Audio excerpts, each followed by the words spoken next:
College life isn't just about classes and quizzes. It's about leadership, friendships, drama, and everything in between. I'm Devansh, your host of the Student Voice podcast. Join me as I bring together professors, students, friends to share crazy personal stories, life journeys, lessons, epic wins, served with a side of humor. Let's make this your bi-weekly dose of college catch-up.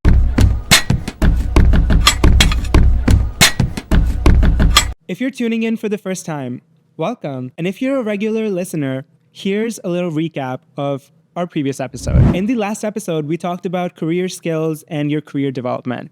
We chatted with the Career Services Department and Nivar, who shared her journey from being a student to a full-time employee. Last week's question was, what is one career goal that you're working towards? And a lot of you guys had some really amazing answers. Let's check them out.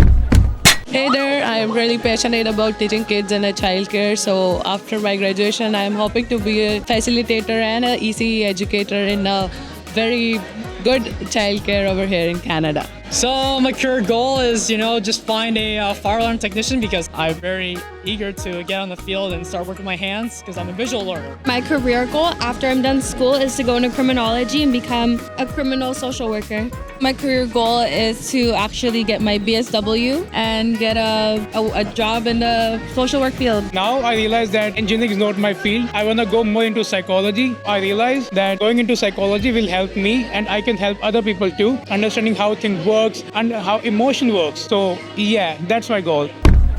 On today's episode, we're going to be talking about your transition from student life to real life. We're going to share advice, tips, and tricks that can help you survive and thrive life after graduation. And stick around because we have a mukbang segment. We're going to be tasting foods from the Union Grill. So buckle up, grab a snack, and let's get started. Now let's hear from someone who's successfully graduated and is acing the post-grad life like a pro. Joining me today is one of my friends, Shy, and they also work at the college. Please give a big Student Voice welcome to Shy. Hello, how are you? I'm good. How are you doing? I am great. This is such a reunion moment. It really is. I love it. It's so giving. We're back. And thank you so much for doing this, and thank you so much for joining as an alumni to answer a few questions that I have prepared for you. But first, let's start by getting to know you. So tell us a little bit about yourself and what you do at the college. Hi everyone, I'm Shai. I'm an immigrant from India, Goa, and presently I'm working in the Marketing and Creative Services Department. I'm a digital marketing coordinator for Centennial College, and previously I did the Bachelor's of Public Relations program at Centennial Story Arts Center. Wonderful. Now that we've gotten to know you a little bit, I have a few questions. I label them as from college to career, which is basically going to be some practical advice from you and answers to questions that you did not know you needed. The first thing that I want to ask you is, what is the number one mistake that new grads make when entering the job market?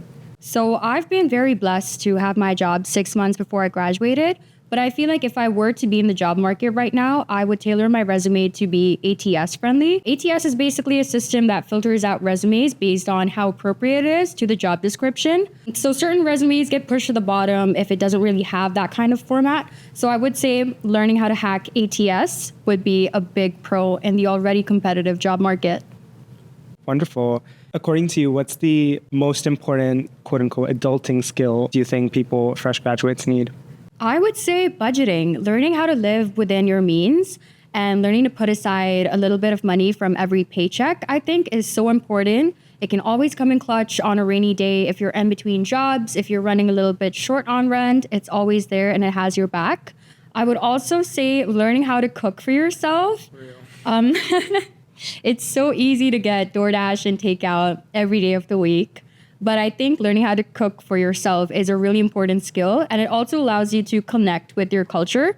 I feel like it's really hard to go in restaurants in Toronto.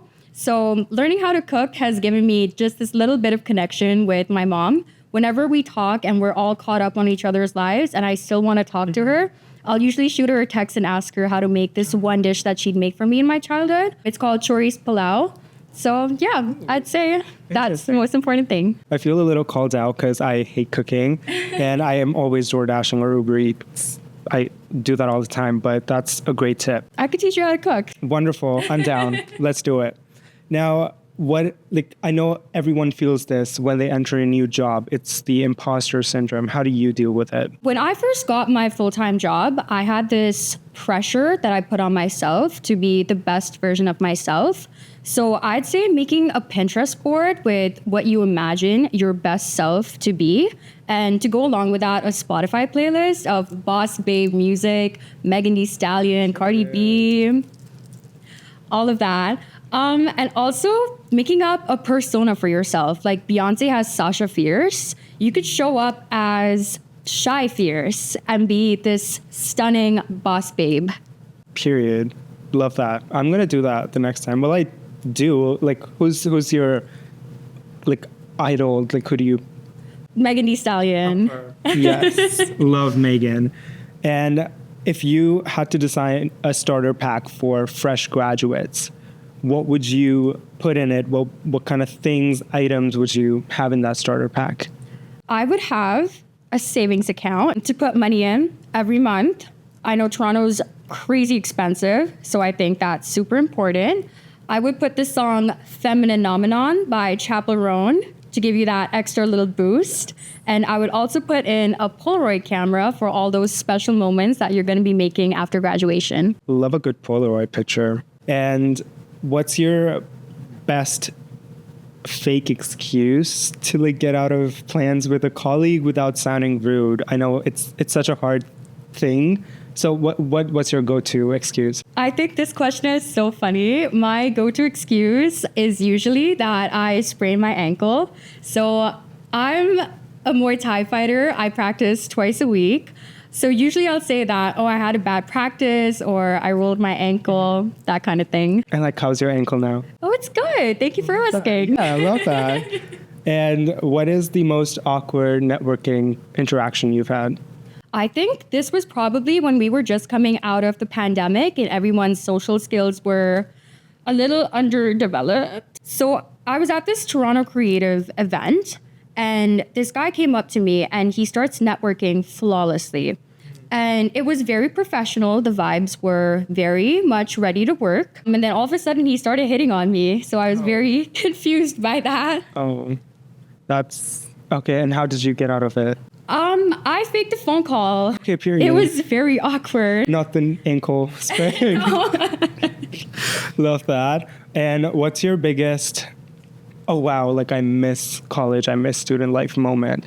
So presently, I have this best friend called Kai, and she's currently in school. She's in international business, and seeing her go to group projects, make like slides and presentations takes me back to when I used to be the designated slideshow presenter maker. But it also helped me discover my passion for graphic design, and it comes in clutch now when it comes to pitching things to marketing and to managers. And yeah, I think that's probably been like the most I miss school moment for me. That's really cute. We love a good bestie moment. Well, thank you so much. Like this advice was so amazing, and I had so much fun talking to you. Me too. It's always a good time. Always. Can I give you a hug? Of course. As students approaching graduation, especially international students, you might have a lot of questions about how to navigate your life after graduation, obtain a postgraduate work permit, and so much more. Trust me, I'm in the same boat. Now, I've invited a really special guest, someone that I've worked with and I still do.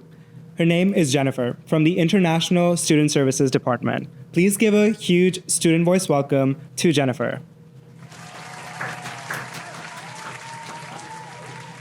Hello. How are you doing today? I'm good. How are you? Not bad. Thank you so much for doing this. And I know so many people have so many questions, including me. I run to your office all the time. Yeah. Literally and crying. Microsoft Teams, emails, however you need to get your question answered. Yes, thank you. I know students have this common question of postgraduate work permit. What do you think students should know about it and how long usually the process takes? Well, preparing in advance is really important. But we know that you have a lot of demands as students. Like you've got a lot of work, external demands, personal, family, work, potentially athletic, extracurricular activities. So it's best to schedule out your time accordingly, but understand that the postgrad work permit application can be saved. It can be saved up to 60 days prior to submitting your application. So you can do it for 5 minutes one day, 10 minutes another. You can come to us, check over your answers, make sure that there's absolutely no mistakes, and then have your application reviewed when you're ready.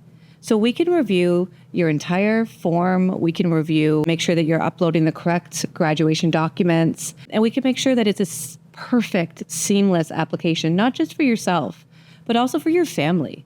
I know there's been a lot of changes within immigration policy lately, so it's always good to double check you understand the law correctly.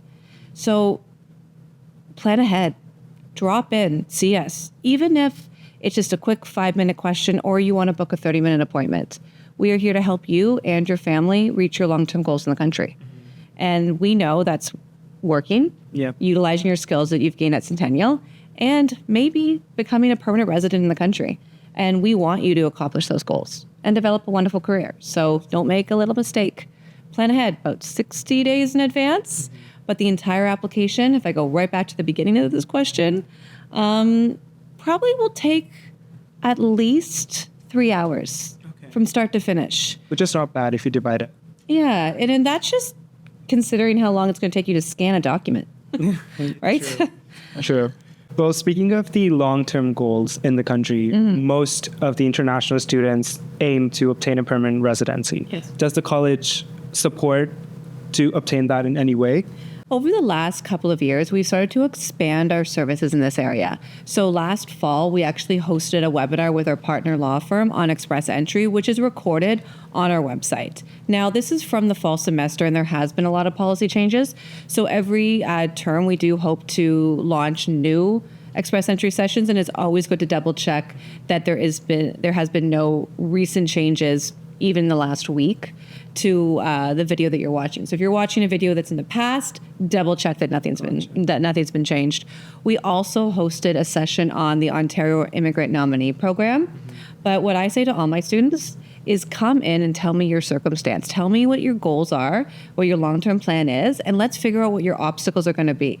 Are you over the age of 45? Which means that you're most likely not going to qualify under Canada's Express Entry program because you're going to get 0 points on your age.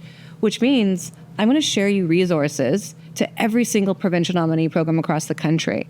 You're going to take a look at your program. You're going to utilize the Job Bank website, which we have webinars to talk to you about skilled employment and see where those jobs are in demand. So it's looking at the bigger picture of you as an individual, and that's going to apply to everyone's individual story. And we try to do our absolute best by providing webinars, one-on-one advising, virtual, in-person sessions to help figure out what that student needs presently and transitioning out of the college. That's really interesting. I did not know about that, but that's so interesting that you cater to each student differently. Well, we try. Yeah. Speaking of the permanent residency, there are so many categories, so many boxes that you need to fill. One of them is skilled jobs. How can a student know that the job that they're currently doing or that a job that they're looking to get into falls under quote-unquote skilled job as per IRCC? Please watch our webinar, Post-grad with Dependents and Understanding Your tier code. It's recorded on our website under International Student Advising, and we host these sessions live, and we upload our most recent recording every semester. I think every term we probably host a minimum of 3 of these, in addition to teaming up with the careers department, and we host them during their career week as well. So we team up with career advisors to talk in further detail on the tier matrix and how to review the jobs that you're applying for on graduation to determine if it's skilled and unskilled. On top of that, as of late, we've hosted targeted sessions for students to understand the targeted tier jobs to help your spouse extend their stay. Because in January, there was a number of policy changes. So we've hosted additional webinars on that topic to kind of combat and help you understand those legal changes within the market. And we have designed a system for you to individually review every job that you apply for to figure out, okay, what is the most logical tier code for this job and how, and it's not going to be a perfect match. The tier system is basically a database of codes that are trying to match different jobs. But within each code is going to be a number of different titles and professions, requirements to doing that job. You're just trying to find the one that best matches your position. It's never 100%. And what I tell students all the time is, please don't go to your new employer and copy over the government's website and be like, this is what my skill job should be, and post it on your offer, or post it on your confirmation of employment, because that's going to look fraudulent. Yeah. The government of Canada is getting fraudulent documents all the time. They have an entire government division combating fraudulent letter of acceptances, letter of enrollments, hence the brand new compliance requirements for institutions across the country. So don't worry about it being perfect. Just do your best to figure out what you think is the closest match. Come to us, ask us, speak to a lawyer, speak to one of the RCICs at the college, maybe one of our partner law firm that can help support you with PR, with the actual application. Whatever you need, we're here to help. And if we can't get the answer for you, we'll potentially refer you to someone that can. That's great. Sounds great. And what about dependents? A lot of students have dependents looking to extend their stay. How can Centennial support with that? So minor children, fairly straightforward, except you're also going to have to get a letter of enrollment from that child's institution, as long as they're under their secondary or primary school. Dependents are actually under the age of 22. But from 18 to 22, you're kind of in a bit of a challenging window where they might be done high school, and therefore they might be looking to go to become an international student at a post-secondary, and they would be charged international student fees. In that predicament, the parents might want their elder child to hang tight until they become a permanent resident so they can qualify as domestic. But anyone under the age of 18 that's still in high school or elementary school, it's fairly easy to extend their stay once they're already in Canada, as long as they're being able to demonstrate that they can continuously support their family members. The biggest obstacle is demonstrating the proof of finances for like a large family. Like I have a lot of students that are here with 4 kids. It's how you have to demonstrate more funds per child. So that would be a little bit of an obstacle that is not necessarily ideal in today's day and age with the rising food costs. But we're here to help. You just come chat with us. I might help you put together a cover page that demonstrates the incoming money that you have with you, your spouse, maybe your parents overseas, your assets, to demonstrate a total available resources throughout the income, the year in the next year, instead of how much you currently have presently. For spouses, yes, it's going to be a little bit more difficult. But that's why we're here. That's why we've hosted targeted sessions so you can understand the new spousal policy. And we're asking anyone that is in a challenging circumstance with your spouse here in Canada, please come brainstorm with us. We can't fix all of the problems in the market, but we want to try to ease some of your stress and kind of just work with you on a plan A, plan B, plan C within our ability. We can't change the law. We're not IRCC. We can't email the government and tell them, no, grandfather me into the old policy, but we can help kind of come up with the next best option. I'm glad there are resources and advisors available for families of students, because sometimes the family members might feel neglected, and there's so many complications, especially with the changes that keep happening. Actually, the families come in sometimes. Like I'll have the entire family in my office, stroller, baby and all. And we have 3 RCICs at Centennial and 2 RCIAs. And we've also, our experience, the 5 of us, is actually quite different. So I used to work in an immigration firm, doing a lot of work permit, LMIAs, like PR applications. My colleague also has worked in various different firms, agencies with agents, overseas applications. And then I've got a colleague that's worked with international students for over 20 years. Another one that used to work in high school sector.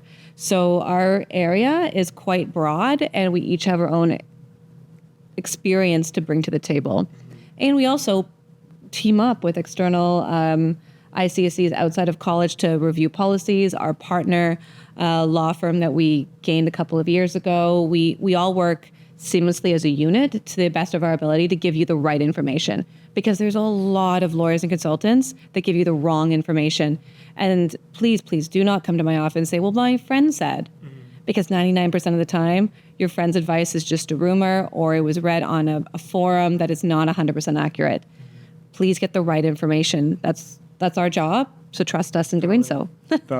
Well, I have one last question for you, and I'm going to try not to sound selfish, but I know a lot of students might relate to it. Can graduate students access international services? Yes. Actually, before coming here, I double checked how many services graduates can access. Wow. And of course, you can. Please join alumni. You're going to get discounts on a lot of different events in the city. As a graduate, you can still access the career services department. And as it relates to you transitioning out of the college from the post-grad application to maybe you coming back as a student, you can still come in and chat with us about how to do that. So if you're a student in Canada, and let's say your post-grad is about to expire and you need to just buy yourself time, or maybe your husband or wife is in Canada and you just had a baby and now you can't get a job, so they have to become a student. Yeah. All of those, there's so many different situations where you're going to be able to come in and utilize your service, even though you're technically a graduate, but you're now kind of in that transition out, but coming back in as an inland student looking to join Centennial again. Well, we want to gain those students. We want the in-Canada students to come to us and double check their eligibility as an international student. So we gain you as an incoming student, or we help you smoothly transition to your long-term goal, because that's the college's mandate. We want you to accomplish your dreams and enter into the effective career. And if we're not providing that service, how are you going to get to that ultimate goal? Now, if you're coming back to us 10 years later to ask us to review a PR file, unfortunately, that's a little bit where we cannot help. We can't review your PR application.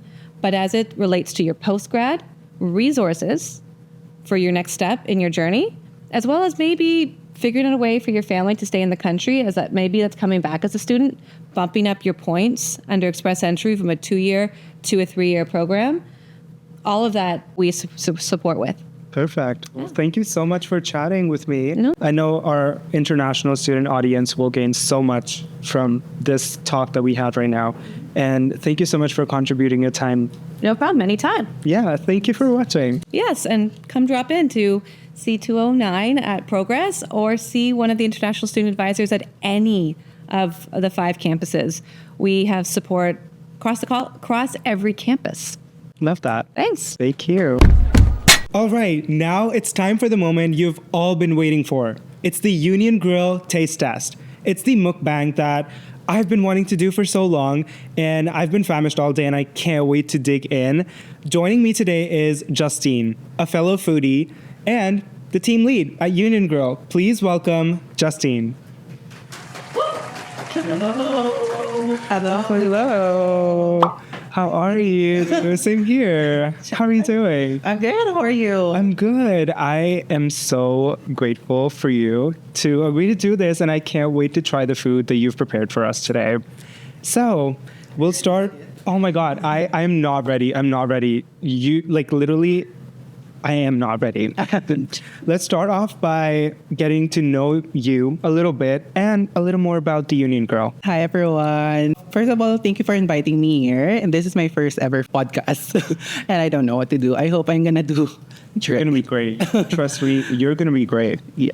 So, my name is Justine. I am an alumni of Centennial College. I studied hospitality hotel operations management and I graduated in the year 2020. I am one of the students actually that graduated through online. Oh, wow. Because of the pandemic.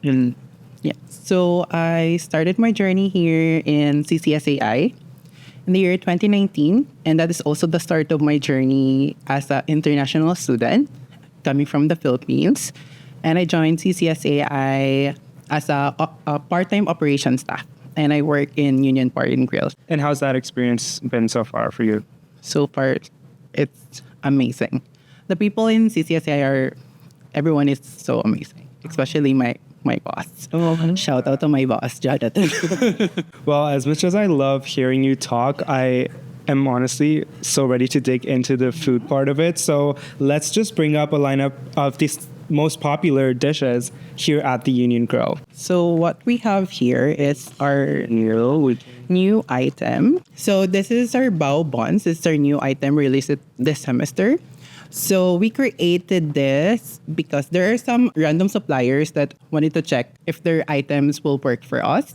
So one day there's a random supplier and then asked, do you think you can do anything with the buns by itself? And then my boss told me, do you think we can do anything about this? I'm like, okay, let me do some research. And then one day I just planned something and then I let him try it and then said, I think it's gonna work. So I think we're gonna release it. Wow. Yeah. Interesting. And what other things do we have here? This is also our new item. We called it Swift Sips. We created it during the Eras tour. If you notice. Kidding me? Yes. Oh my God. Because What? of the Swift. Yes. This, are you all Swift. seeing this? So Are you kidding me? The one that you have there is I believe it's the watermelon, and then the one that I have is the peach. So this is a flavored soda, and then we have three flavors. One is the watermelon, this is the peach, and then the other one is the raspberry. So basically, it's a flavored syrup with a soda drink. Oh my God, let's dig right into it. I'm going to start off with the drink just because you mentioned it's inspired by the Eras Tour. And I need to hydrate myself. Fun fact, I went to the Eras Tour. Yeah, I did Night too. one, phenomenal. The best experience of my life. I went to the second day. How was it? Stop. Oh my God, this is perfect. Honestly, it has the right amount of sweetness. It's not And that it's so sweet, right? refreshing. Exactly. I hate like when drinks are like syrupy sweet, but this is just so perfect. I love the flavor combination. That is actually one of our bestseller. I am so impressed. Justine, you are incredible. Now, while we get into the bao buns, would you like to explain to me what's inside? What was your inspiration behind creating it? For the bao buns, at first I already know what to do, like the chicken, but I'm only thinking about what kind of sauce is better to pair it with. So I decided maybe it's the barbecue sauce, and then we'll just put some mayo. And then the good part in this bao buns is that the pickled veggies. Oh. It gives a different taste, umami flavor, and then like freshness. The best part in the bao buns is the pickled veggies. Okay, I am so excited to dig in. Yeah. I love the quantity of this. Like this could fill me up. This could be my 2 meals, not gonna lie. That is, This is- only for $10.95, and you already got 3 bao. Are you all hearing this? Yeah. 10? $10.95. It's a steal. It's a steal. And I am It's very filling. eating this right Actually, now. every time I eat this one, I cannot finish the whole 3. I always Wow. leave one. Yeah. Oh my God. That's like, you can save it for later. Save it for when you're in class. Now, while we're eating, I have a couple of fun questions that I would want to ask you, and ignore the fact that I might look not cute while eating because this looks You don't juicy. We're doing this together. Exactly. Cheers. Thank you so Cheers. much. Okay, the first question is, if Union Grill had a secret menu, what would be the first or the couple of items you would put on it? Secret man. Oh my God, you put me in the spot. Actually, we don't have a secret menu, but what I always get if I am making my own food, I always get the shawarma rice. It comes with a garlic sauce, but I always pair it with the honey garlic sauce. Because for me, putting just a garlic sauce in a shawarma, it's so plain. I want there's something sweet, a little bit sweet. So I always pair it with a honey garlic sauce. You can have I can get the honey and the sweet sauce in here and the umami flavor. Yeah. I think, I feel like that's your flavor profile, and that's mine too. And I love those kinds of foods. This is so good. The next question I want to ask you, what is one food combination that you feel like people don't know about, they don't talk about enough, but they should be talking about it? In Union Bar and Grill, I always like the quesadilla. I actually created that one as well, the quesadilla. because that is the time when I was in the US. I'm doing my internship. And one of our item is a quesadilla. It comes with a chicken with some cheese. So normally quesadilla is just the cheese, but I always put with some chicken on it, and then I put some mayo. It's not like the usual thing of making a quesadilla, but that's how I. You're just combining different Yeah. flavors and customizing it. Love that for you. And I always do that during because way back before, we're so free to do our own food every time we're having our break. I always combine things, and then I always like suggest that, like, what do you think about this, boss? If it's good for you or not. So like, if I get an approval, then I think we're gonna launch it. Yes, I love that.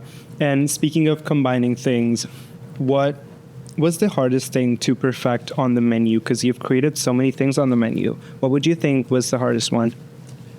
Oh, hardest one. Actually, I think there's no hardest one in our menu, because before I joined, my boss always told me every item in Union Bar and Grill, we're making it very easy for the people that is working behind, because those peoples are like also students of Centennial College, and then not all of them are in this field. Yeah.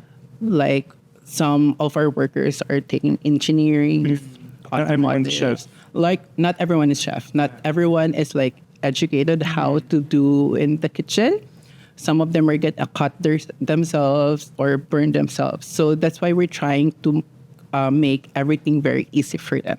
So I think that making a menu in Union Bar and Grill, if you're planning to work with us, is not that very hard. And that's a good thing that people can take away too. Easy things that they can make in their home. Maybe like the bao buns that we're eating right now. And we always wanted to give a fast service as well to the students, because some of them are having their classes or after the break. If you had to describe your personality through one food or one ingredient, what would it be and why? I think actually it's the bao buns. Oh.